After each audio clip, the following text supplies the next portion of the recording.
and we have environmental ethics also. What is that? It deals with the relationship of a man with the environment. Okay, so how man is interacting with the environment. You not only ethical to the other people, you should be ethical to our environment also. Okay, what are some common questions that arises in the environmental ethics? Okay, this is again two-way interaction, human and environment. So what is the first question? You see, I have written some few examples. Okay, you can take anything. So can human being do deforestation for the sake of food production? Okay, if you can recollect that Zoom cultivation. In case of Zoom cultivation, what happens? They clear one particular area and they will cultivate the crop for 1 or 2 years, and then they abandon that, means they leave that and migrate to other place and they chop off. They will clear the entire area, forest area. I mean, not entire means whatever they are doing, and again they will start doing that. Okay, that means it is they are destroying the, or they are destroying the forest. They are doing the deforestation for the sake of food production. Okay, here both are important. What is that? Food production. Without food you cannot live, but at the same time you are destroying the forest, so that you are destroying the environment. So what is the compromise between these two? And continuing the gasoline powered vehicles. Okay, now we have other alternatives, but previously we don't have any other alternative. Okay, so in that case the ethical question is, whether human beings should continue the gasoline powered vehicle, because the vehicles, everything, you forget about the present scenario. If you take 1 decade back, there is no electric powered vehicles, very few, but mostly dominated by this gasoline. Still mostly dominated, but other electrical vehicles are making their presence in the market now. So can human being continue the gasoline powered cycle? Why? Because this is important one for us, but it in turn damaging the environment, and in the same way knowingly causing the extinction of species. Extinction means they are disappearing, their race is disappearing. Okay, so how we are doing, human beings knowingly causing the extinction? That means we are occupying their habitat, they are occupying their place of living. So they are their place of living is squeezed and slowly squeezed, so that what happens when their habitat is decreased, then they don't have enough place to hunt. Okay, and they don't have place to spread their population, proliferate their population. Then in that case what happens? They're getting extinction. Okay, extinction. And can we stop the development to conserve the environment? Of course, this is also a dilemma. Okay, this is all happening because of the development.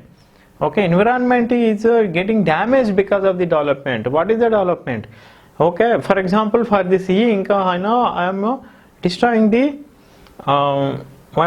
environment. Even for this, making this board, we need some factory, and that factory is destroying the environment. Like that, whatever you use these days, each and everything is destroying the environment. So can we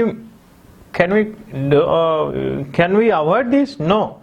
Even internet, these days I am teaching in my room, and you all people can watch this. Okay, how it is possible? This is all development, but it is not coming at free of cost, but it is coming at the cost of the environment, the development.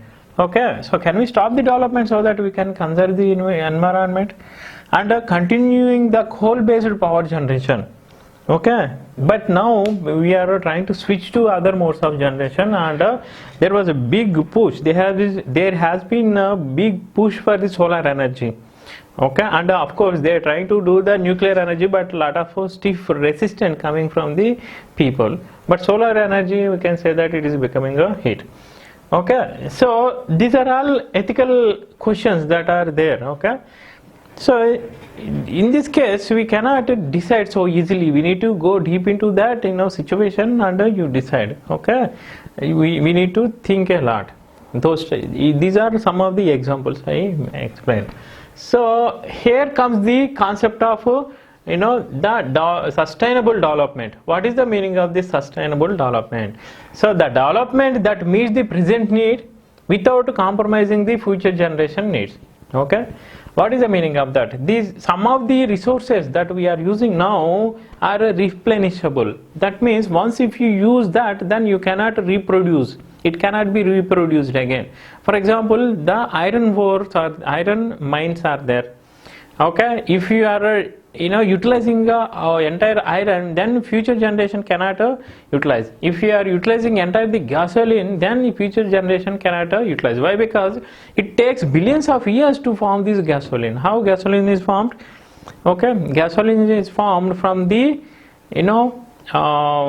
human and animal, dead animals. Okay, so they will be trapped under the sedimentary rocks, and after billions and trillions of years, now trillion, billion so far, okay, millions and billions of years, what happens because of this enormous heat and pressure, we will be cooked up and become this fossil fuels. Okay, that is what happening. But once if you use, then it will take a lot of time, so it cannot be replenished so easily. But we need to conserve for the future generation also. And one such example is we are getting some fresh air, at least in cities even we are not getting that also. See, if any new person entering into the Delhi, they can easily feel the breathing problem and throat choking sensation. Even I felt many times whenever I enter into the Delhi. Okay, that is the level of pollution that is there in the Delhi. You imagine. So why you yourself feeling that much difficulty in staying in Delhi? You imagine for the future generation after 50 years, they are also entitled. They are also having the full right to stay in the Delhi with a good air quality. Okay, if you are destroying their right, future generation right, then it is not called the sustainable development. Okay, you need to safeguard the environment or resources. Even for example, the water problem in Delhi, Yamuna river totally became very poisonous, and it became people cannot use. It is no longer a river, it became like a drainage. Okay, who gave you to right to destroy that river?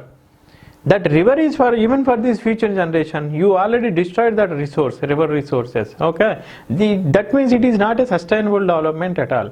Okay, whenever more and more crowd is gathering at any city, then that is how it is happening.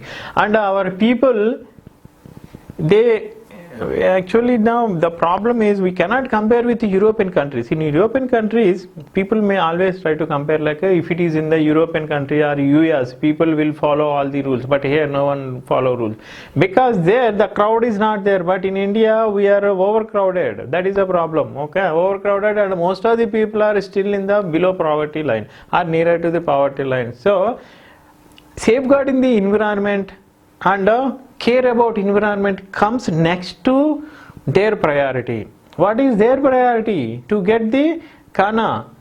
Okay, first of all they need to get the food. That is why in India the rate of environment degradation is very, very high. So we need to take proper actions to safeguard this. Okay, and here in the sustainable development, or when you talk about the environmental ethics, see, you need to think about some of the points. What is that? Ethical consumerism. What is the meaning of this?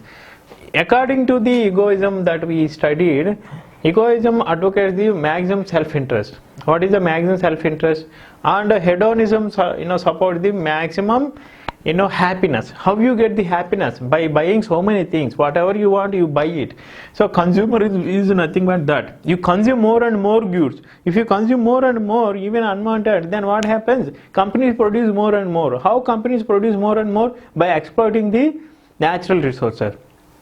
So indirectly your consumerism is affecting the natural resources. If everyone realizes this, and if they reduce the consumerism unnecessarily. Whatever you need, you buy that, but whatever you don't need, no need to buy.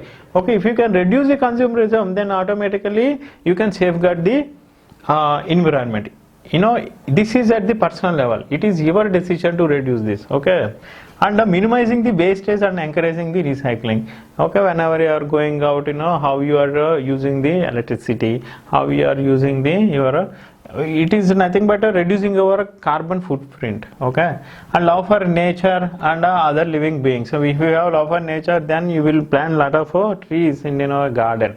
Okay, and other creatures also. So here environmental ethics also now becoming very important. Okay, you mind about this. Okay, in exam point of view, they may not ask any question. I don't know. Maybe sometimes they can ask also. But anyway, if you know this theory, this is more than enough. Okay, but here you need to realize that we not only should care for others, other human beings, but environment is very, very important. Mother Earth can give. Mother Earth can satisfy all the needs, but there is no place for anyone's greed. Okay, Gandhiji told once. Okay, there is a place for everyone's need, but no place for anyone's greed. Okay, so don't be greedy and safeguard our environment.